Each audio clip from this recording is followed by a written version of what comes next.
Wih, serius tak? Wih, Ji. Serius tak? Artikel yang aku baca, stroke harbor boleh mati tu. Dahsyat ni.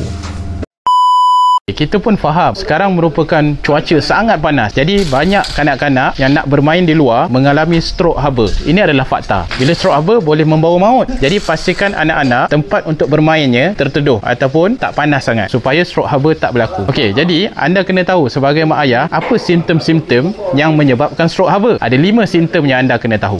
Antara simptom pertama, kepala naik pening. Jadi perhatikan anak anda. Kalau tiba-tiba dia pening, itu simptom pertama. Simptom yang kedua, mata merah dan berair. Okey, sebab cuaca yang sangat panas. Simptom yang ketiga, kulit kemerah-merahan dan temperature badan mula naik mendadak. Okey, yang keempat, tiba-tiba muntah-muntah. Dan akhir sekali yang kelima, badan kelihatan letih dan sangat lesu.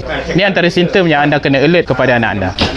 Sebelum keadaan yang lagi teruk terjadi, anda kena tahu langkah-langkah pencegahan. Antara langkah-langkah yang anda kena tahu, yang pertama, pastikan anak memakai pakaian yang longgar ataupun berwarna putih untuk mengelakkan serapan haba yang lagi kuat. Yang kedua, banyakkan minum air. Pastikan minum air ikut standard yang dah ditetapkan oleh Jabatan Kesihatan. Dan akhir sekali yang ketiga, saya boleh bagi cadangan, pastikan anak-anak bermain di tempat yang teduh, jangan panas seperti ini, supaya anak tak terdedah dengan cahaya matahari. Untuk pastikan kawasan tempat anak bermain teduh dan tak terdedah dengan cahaya matahari, cadangan saya, pastikan rumah anda ada awning supaya tempat bermain anak-anak lebih selesa dan kurang panas. Jadi untuk pastikan anda ingin menempah awning dengan awning yang berkualiti dan make sure company tu company yang memang ada pengalaman yang lama, pastikan anda kontak Iron Guard. Sebab Iron Guard ada beberapa benda yang best, yang berbeza dengan company lain. Antaranya yang pertama, Iron Guard merupakan satu company yang dah 13 tahun mempunyai pengalaman dalam pembuatan gate grill awning. Jadi pembuatan gate grill awning mereka lebih berkualiti, berpengalaman dan cara pasangnya akan lebih efektif berbanding yang lain. Yang kedua,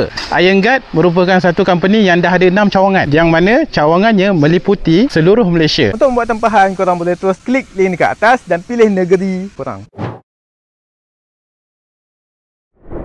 Explosions. Iron Guard.